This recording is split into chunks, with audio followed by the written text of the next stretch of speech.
नमस्कार. श्रीमद भगवद्गीता भाग 43. सर्वात कनिष्ठ प्रवृत्तीचा भक्त म्हणजे अर्थार्थी. हा काहीतरी मिळवण्यासाठी भक्तीचं सोंग आणतो. मग ती मागणी संपत्तीची असेल किंवा सत्ता, मानसन्मान किंवा यश यांची असेल. यशसुद्धा परीक्षेतील, स्पर्धेतील, व्यवसायातील असेल किंवा जुगार, चोरी, लबाडी, फसवणूक अशा निंद्य गोष्टीतील असेल. अशा लबाड अर्थार्थी भक्तांनीच मूर्तिपूजेची विटंबना केली आहे. कुठली तरी अपेक्षा ठेवून केलेल्या यज्ञासकट सर्व काम्य कर्मांचा गीतेत आणि ज्ञानेश्वरीतही कसा निषेध केला आहे हे आपण यज्ञ या प्रकरणात पाहिलं. भक्तीच्या बाबतीत आणखी एक पाऊल पुढे जाऊन हे काम्य भक्त देवाणघेवाणीची भाषा बोलू लागतात. देवा, तू मला अमुक काही दिल्यास मी तुला तमुक काही अर्पण करीन. याच्यामध्ये पैसे, सोने, चांदी, हिऱ्यापासून ते कोंबडी, बकरी आणि रेड्याचा बळी इथपर्यंत सगळं असतं. अशी देवाला लाच देऊ पाहतात. असं करताना आपण काहीतरी आमिष दाखवल्याशिवाय काम न करणाऱ्या राजकारणी लोकांच्या, सरकारी कर्मचाऱ्यांच्या किंवा पट्टेवाल्याच्या पातळीवर देवाला आणून बसवतो. हे असे भक्त ध्यानात का घेत नाहीत? जेवढी भक्ताची वृत्ती तामसी तेवढा देवाचा नैवेद्यही तामस. देवतांना बळी देण्यासाठी मारलेल्या रेड्यांच्या मुंडक्यांच्या राशीचं छायाचित्र वृत्तपत्रात पाहून आपल्या समाजाचा अडाणीपणा कधी कमी होणार असा प्रश्न पडला होता.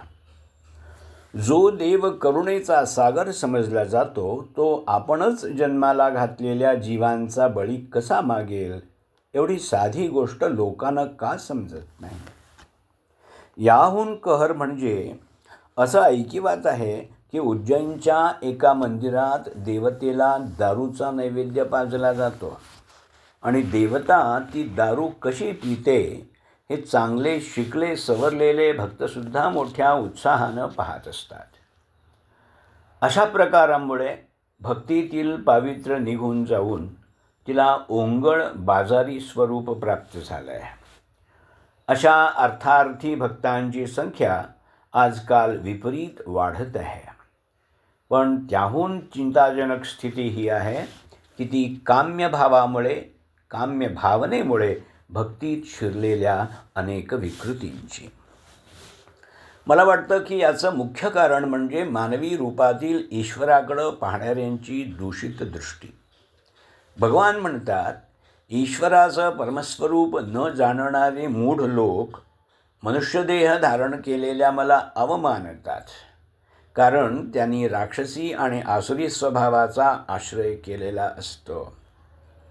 याच आसुरी वृत्तीमुळे लबाड आणि क्रूर माणसं देवालाही लबाड आणि क्रूर स्वभावाचा समजतात आणि अशाच वेगवेगळ्या देवतांच्या मागं लागतात.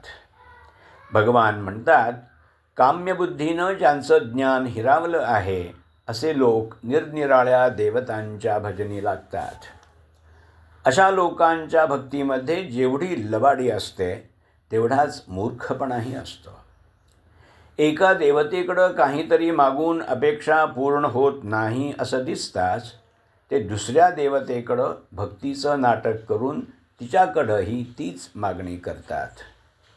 हा प्रकार म्हणजे आमदाराकडून काम होत नाही असं दिसताच खासदाराकडं वशिला लावायचा अशा तऱ्हेचा. गीतेला अशी भक्ती मान्य नाही. अनन्यभावानं अव्यभिचारी भक्ती करणं हे ज्ञानाचं लक्षण आहे असं 13व्या अध्यायात म्हटलेलं आहे. श्री ज्ञानेश्वर माऊलींनी सुद्धा आन आन देव मांडी म्हणजे अनेक देवांची एकापाठोपाठ एक अशी भक्ती करत सुटणाऱ्यांची जळजळीत शब्दात निर्भत्सना केली आहे. ते म्हणतात, ऐसा अखंड भजन करी उगा नसे क्षणभरी आघवे गावद्वारी अहेव जैसी.